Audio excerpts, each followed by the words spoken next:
जय हिंद साथियों, क्या हाल चाल। मैं विपुल राम शर्मा एक बार फिर से आप लोगों का स्वागत करता हूं आपके प्यारे से परिवार DNYA पर। दोस्तों, बात करते हैं आज की क्लास के बारे में। एक बहुत ही बेहतर क्लास में लेकर आया हूं आप लोगों के लिए यहाँ पर। और आज की क्लास का जो कंटेंट है ना दोस्तों, वो टॉपिक बहुत ही यूनिक है। ज़्यादातर जब एग्जाम आपका थोड़ा सा अपर लेवल का बना दिया जाता है, तभी इस तरीके के प्रश्न एग्जाम में देखने को मिलते हैं। ठीक है, तो ऐसा ना छोड़े कि पेपर हार्ड बनेगा तभी इस क्लास को देखना है। कई बार बहुत सिंपल क्वेश्चन भी, सिंपलिसिटी वाले क्वेश्चन भी यहां से बन जाते हैं इस टॉपिक से। तो टॉपिक की अगर मैं बात करूं दोस्तों, तो टॉपिक का नाम है लिक्विड बेस्ड क्वेश्चंस, है ना। लेक्चर नंबर 139 है हमारा। और द्रव से संबंधित अंकित प्रश्न आज हम ये पढ़ेंगे। लिक्विड वाले सारे क्वेश्चन हम पढ़ेंगे। लिक्विड भी वे वाले जिनके अंदर लेंस या दर्पण को डिप किया जाता है ना। इसको तरह ठीक क्लियर है, समझ में आ गई बात। तो उस तरीके के प्रश्न पढ़ेंगे। उससे पहले मैं छोटी सी पॉइंट आपको बता देता हूं। एक छोटा सा पॉइंट हमारा हो जाता है अगर हम बात करें कि पावर ऑफ अ लेंस क्या होता है, यानी कि लेंस की शक्ति क्या होती है। तो याद रखना P = 1/f हो जाता है। ये फॉर्मूला कब होगा, जब याद रखना F किस में होगा, मीटर में होगा, है ना। और अगर ये सेंटीमीटर में हो जाए तो ये 100/f हो जाता है। समझ में आ गई बात। लेंस की क्षमता का मतलब ये है कि लेंस प्रकाश की किरणों को कितना अधिक मोड़ सकता है। लेंस द्वारा प्रकाश किरणों को मोड़ने की जो क्षमता है ना, वही क्या कहलाएगी, आपकी लेंस की क्षमता कहलाएगी। क्लियर है, इतना आप ध्यान देंगे। ठीक, अब देखिएगा इससे आगे की अगर मैं बात करूं।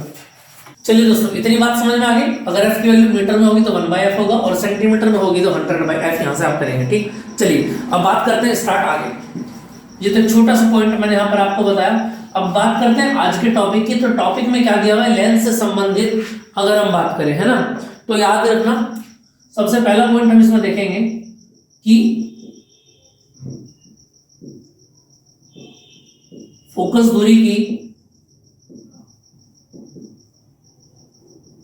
लेंस पर निर्भरता।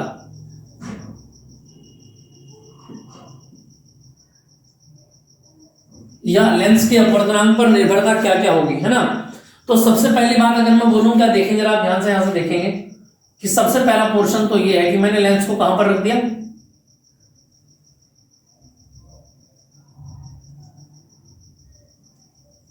एयर में रखा है, यानी कि हवा है ना। और ये क्या है, ग्लास। और ये भी क्या है, एयर है। भाई यही तो है नॉर्मल अगर हम बात करें, है ना। ये यहां से हो जाएगी R1 और यहां से हो जाएगी दोस्तों R2। ये दो वक्रता त्रिज्या है ना। क्लियर है। चलिए अब अगर मैं बात करूं अपने फॉर्मूले की, तो फॉर्मूला होता है 1/f =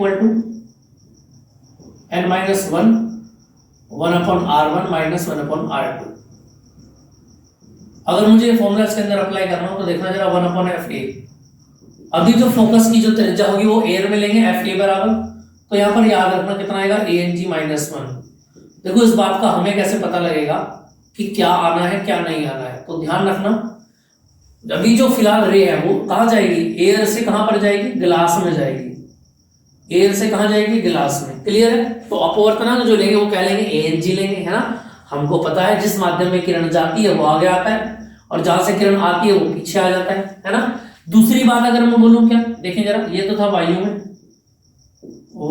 अगर मैं बात करूं द्रव के अंदर, अगर मैं बात करता हूं द्रव में, तो यही लेंस को मैं द्रव में रख देता हूं,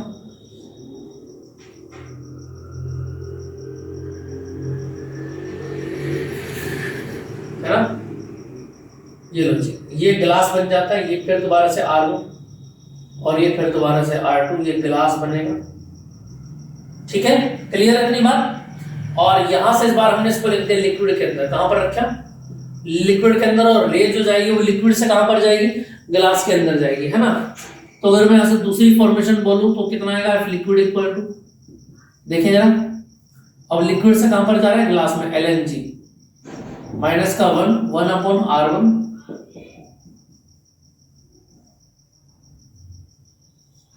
इक्वेशन नंबर 2 आपका यहां से बन जाएगा। क्लियर है इतनी बात। इसको हम थोड़ा सा और ठीक कर लेते हैं। देखें जरा, मुझे पता है क्या कि अगर Lng लिखा हुआ है तो यहां पर ऐसे लिख सकता हूं, Ang ऊपर आएगा और ANL नीचे आएगा, इस बात को उठा करके मैं ऊपर पुट कर सकता हूं भाई, रख सकता हूं ना, तो एफ एल। तो देखो जरा, इस एल एन जी की जगह पर क्या आ सकता है, A N G upon A N L minus one upon R one minus का वन अपॉन आर टू। तो one upon F L equal to, यहां से एलसीएम लेके क्या बनेगा, A N G minus A N L, और upon में क्या आएगा, ए एन एल। ये पूरी वैल्यू बनेगी, और ये बनेगा आर वन माइनस का वन अपॉन आर टू। भाई आप समझे इस बात को। देखें, सबसे पहले हमारा जो लेंस था दोस्तों, वो लेंस कहां पर रखा हुआ था, वायु में रखा हुआ था। तो वर्तमान मैंने क्या लिया, ए एन जी ले लिया। इतना आप समझ गए होंगे बात को। दूसरे वाला जो दूसरा चांस है, उसमें लेंस कहां पर रखा हुआ है, लिक्विड के अंदर रखा हुआ है, यानी रे हमारी लिक्विड से चली होगी और कहां पर गई होगी, ग्लास के अंदर गई होगी। तो यहां से अगर मैं बात करूं, देखना जरा, अपवर्तनांक जो लेंगे वो किसका लेंगे, एल से लिक्विड से ग्लास का। तो एल एन जी आ जाएगा, एल एन जी को ओपन किया, ए N G upon A N L, यहां से एलसीएम लिया तो ए एन एल ऊपर आ गया, और अपॉन में क्या रह गया, ए एन एल की वैल्यू नीचे अपॉन में रहेगी। क्लियर है, इतनी बात समझ में आ गई। अब हम इन दोनों पॉइंट को अगर हम डिवाइड कर दें, तो डिवाइड करने पर क्या होगा, देखना जरा, इक्वेशन फर्स्ट ऊपर है और सेकंड कहां पर है, सेकंड इक्वेशन नीचे है। इतनी बात समझ में आ गई। तो देखना जरा, अगर इसको डिवाइड कर दूं, तो डिवाइड करके वैल्यू क्या बनेगी यहां से, भाई देखें जरा, अगर दोनों वैल्यू को डिवाइड कर दूं मैं, तो देखो जरा, फर्स्ट को डिवाइड कर दें सेकंड से, तो ऊपर क्या बताना जरा, वन अपॉन एफ ए, और नीचे क्या आएगा बोलो, वन अपॉन एफ एल। ऊपर वाली वैल्यू कौन सी है बोलो, A N G minus one और one upon R one minus का वन अपॉन आर टू, और पूरे के अपॉन में क्या आएगा बोलो, यहां से A N G minus A N L upon कितना आ जाएगा, ए एन एल, और यहां से आ गया one upon R one minus one upon R two. इससे पूरा का पूरा कैंसिल हो जाएगा, और एफ एल चला गया ऊपर, और एफ ए नीचे आ गया नीचे। क्लियर है। तो ऊपर कितना हो जाता है, A N G minus one, और यहां से देखेंगे आप, ए एन एल कहां पर आ जाएगा, यहां पर आ जाएगा, और नीचे रह जाएगा क्या, ए N G minus A N L, है ना। और यानी कि एफ एल इक्वल टू कितना बनेगा यहां से, A N G minus one upon A N G minus A N L into F A, यहां से वैल्यू निकल करके आएगी। क्लियर है। और दोस्तों याद रखना, ये जो फॉर्मूला आप लोगों का आया है, इस फॉर्मूले को ही आप क्या बोलेंगे, ये फॉर्मूला ही किसका होगा, लिक्विड को डिफाइन करेगा, एफ ए को और अपवर्तनांक ए एन एल को। समझ में आई बात। यही इन दोनों के बीच में यहां पर जो है कोरिलेशन रिप्रेजेंट करेगा, और ये कंप्लीट एक फॉर्मूला ये बनेगा, एफ ए इसका आउटर में रहेगा। क्लियर है इतनी बात। तो यहां पर आपको बात समझ में आ गई होगी, है ना। अब देखें यहां से जो अब फॉर्मूला जो बनेगा, कई बार जो लिक्विड का फॉर्मूला होता है ए एन एल, है ना, लिक्विड का जो रिफ्रैक्टिव इंडेक्स होता है, अपवर्तनांक वो ज्यादा हो जाता है, कांच का कई बार कम रह जाता है, कई बार दोनों के बराबर हो जाते हैं, और लास्ट केस में आपका कांच का ज्यादा हो जाएगा, लिक्विड का कम हो जाएगा। इन तीनों केसेस को हम यहाँ पर स्टडी करेंगे। उससे पहले आप ये बताइए कि आपको ये बातें समझ में आ गई।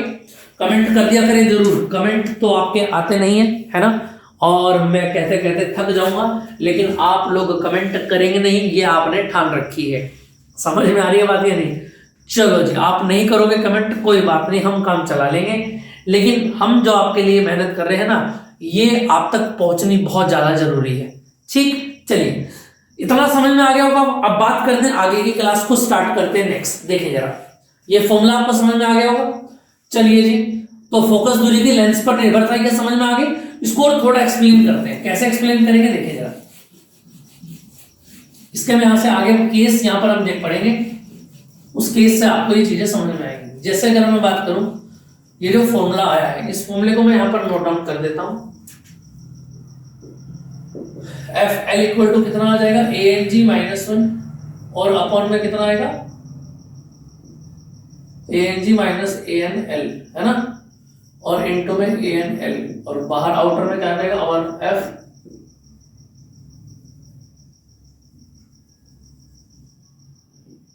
लो जी, ये फॉर्मूला यहां पर बनेगा। यहां तक बात समझ में आ गई। अब देखिए जरा, अब हम इसका फॉर्मेशन पढ़ेंगे, फॉर्मेशन बनता कैसे कैसे, है ना। चलिए देखें जरा, स्टार्ट करते हैं आगे। सबसे पहला केस फर्स्ट आपकी स्क्रीन पर दिखाई दे पा रहा है आपको कि यदि ANG ANL से बड़ा छोटा होगा, यानी लिक्विड का अपवर्तनांक ज्यादा हो गया, ANL की वैल्यू ज्यादा हो जाएगी और ANG की वैल्यू कम रह पाएगी। देखो ANL की वैल्यू ज्यादा हो गई, अब याद रखना ज्यादा वैल्यू किसकी है, इस ANL की वैल्यू, और कम वैल्यू किसकी है, ANG की वैल्यू कम है ना। तब क्या होगा तो देखिए जरा, यदि लेंस को किसी ऐसे द्रव में डुबाया जाए जिसका अपवर्तनांक लेंस के पदार्थ यानी कांच से अधिक हो, है ना, तो कांच से अधिक है ना ANL, तो याद रखना ANG यानी ANG का मतलब ये होगा कि एक से बड़ा होगा, और अपवर्तनांक कभी भी क्या होता है, नेगेटिव होता नहीं है। तो याद रखना लिक्विड की जो फोकस लेंथ होगी वो क्या होगी, वो उसको नेगेटिव बना देगी, यानी लेंस की प्रकृति बदल देगा। अर्थात उत्तल लेंस द्रव में डुबाने पर अवतल लेंस की भांति कार्य करेगा और अवतल लेंस को डुबाने पर वो उत्तल लेंस की भांति कार्य करेगा। आप समझे बात को? नहीं तो समझा नहीं नहीं तो समझा नहीं। चलो भाई फिर दोबारा, कई बार छोटे छोटे मीम्स होते हैं वो ऐसे एक बिल्कुल इंटरेक्ट हो जाते हैं पॉइंट के ऊपर, है ना। चलिए, तो जो तुम समझे नहीं है उसको समझ लो फिर दोबारा से, है ना। चलिए भाई, तो इतना समझ में आपको? देखिए जरा, कहने का मतलब ये हुआ कि अगर आप जिस लेंस को डिप कर रहे हैं वाटर के अंदर, है ना, और आपके लेंस जो है, जो कांच का ग्लास है, जो लेंस है उसका अपवर्तनांक तो है कम, लेकिन लिक्विड का ज्यादा है, तो याद रखना जिस लेंस को आप डुबाओगे उसके अंदर वो लेंस अपनी प्रकृति बदल देगा, है ना। कॉन्केव जो है वो कॉन्वेक्स बन जाएगा और कॉन्वेक्स जो है कनकेव, यानी अवतल उत्तल, और उत्तल बदल जाएगा अवतल में, है ना। ये किसके कारण होगा, उस लिक्विड के ज्यादा अपवर्तनांक के कारण, है ना। क्लियर है? तो उसके बाद देखें जरा, जल में स्थित वायु का बुलबुला जिसकी सतह उत्तल होती है अवतल लेंस की बातें कार्य करता है। चलिए केस सेकंड आ जाता है, इसका सेकंड पॉइंट क्या कहता है, यदि दोनों बराबर हो, कांच और लिक्विड का अपवर्तनांक दोनों का बराबर हो, तो याद रखना लेंस की जो फोकस दूरी है, लिक्विड की जो फोकस दूरी है F लिक्विड, वो क्या हो जाएगा, अनंत हो जाएगा। क्या हो जाएगा, अनंत हो जाएगा, है ना। तो जो है अगर कांच और कांच ग्लास और लिक्विड जो है उन दोनों की फोकस दूरी अगर बराबर है तो याद रखना समतल प्लेट की तरह वो काम करेगा। और थर्ड पॉइंट की अगर मैं बात करूं कि भाई जो कांच है उसका अपवर्तनांक ज्यादा है, लिक्विड का कम है, तो याद रखना दोनों की यहाँ पर क्या होगा, प्रकृति नहीं बदलेगी, जबकि फोकस दूरी का मान बढ़ जाएगा। समझ में आ गई बात? नहीं क्लियर है? इतनी बात आपको समझ में आ गई होगी, है ना। चलिए अब इसके बाद देखिएगा, एक अगला क्वेश्चन हम देखने को मिलते हैं। देखिए स्क्रीन पर आपको दिखाई दे रहा है ANL की वैल्यू कितनी है, 4/3। ये पॉइंट यहां पर बनाकर मैंने बता रखा है आपको। दूसरा, ये वाटर का लिक्विड हो जाएगा, वाटर का रिफ्रैक्टिव इंडेक्स हो जाएगा, और ANG दे रखा है 3/2, और आपसे क्या पूछा है, F वाटर। तो आप डायरेक्ट यहां से फॉर्मूला लगा सकते हैं F लिक्विड वाला, जो मैंने अभी आपको बताया। इस फॉर्मूले के थ्रू अगर आप वैल्यू रखेंगे सारी, तो सारी वैल्यू कट करने के बाद में देखो आपको लास्ट में क्या आ जाएगा, F water equal to F air, 4 into F air, है ना, 4 गुना हो जाएगा। द्रव में डुबाने पर फोकस दूरी 4 गुनी हो जाएगी। क्लियर है? इतनी बात समझ में आ गई। चलिए अब मैंने आपको, अब आगे देखेंगे त्रिज्या के ऊपर क्या क्या इफेक्ट डालेगा ये लेंस, है ना। तो देखिए स्क्रीन पर अगर मैं बात करूं, लेंस की फोकस दूरी की वक्रता त्रिज्या पर निर्भरता। सबसे पहले आप उत्तल लेंस के लिए पढ़ेंगे तो 1/f बराबर ANG -1 1/r1, है ना, और माइनस का 1/r2 हो जाएगा। उत्तल लेंस में याद रखना पहला पृष्ठ प्लस होता है, दूसरा पृष्ठ माइनस, तो माइनस माइनस प्लस हो गया, जुड़ करके वैल्यू कितनी आ गई, F equal to R/2 ANG -1, यानी फोकस दूरी क्या होती है, R के समानुपाती होती है। अवतल लेंस में क्या होता है, सिर्फ R का इंटरचेंज हो जाएगा, R1 माइनस रहेगा और R2 प्लस रहेगा, जिससे कि वैल्यू तो यही आएगी लेकिन माइनस में आएगी, है ना। उसके बाद कुछ शॉर्ट नोट मैंने लिखा रखे हैं, लेंस जितना पतला होगा फोकस दूरी उतनी देगी, याद रखना। लेंस जितना पतला होगा, फिर दोबारा याद रखेंगे, लेंस जितना थिन होगा, पतला होगा, उसकी फोकस दूरी उतनी ज्यादा होगी। लेंस जितना मोटा होगा फोकस दूरी उतनी कम हो जाएगी, है ना। यानी मोटाई जो है ना, फोकस दूरी के कैसा होता है, व्युत्क्रमानुपाती होता है। और लेंस की फोकस दूरी लेंस और उसके चारों ओर के माध्यम वक्रता त्रिज्या पर निर्भर करती है, याद रखेंगे आप। क्लियर है? फोकस दूरी, माध्यम और वक्रता त्रिज्या दोनों के ऊपर डिपेंड करती है। क्लियर? तो चलिए दोस्तों, फिर लिखना ना भूलें, आपको हमारी क्लास कैसी लगी, ठीक है। रे ऑप्टिक्स आपका यहाँ पर आज कंप्लीट फाइनल हो जाता है। इस टॉपिक से रिलेटेड काफी सारे क्वेश्चंस आपको देखने के लिए मिल जाएंगे मास्टरमाइंड के मॉडल के अंदर और अवतार के मॉडल के अंदर। इस तरीके के क्वेश्चन दे रखे हैं, वहां से आप उनको लगा सकते हैं बेधड़क, है ना। एक एक सवाल आपका बड़े आराम से हो जाएगा।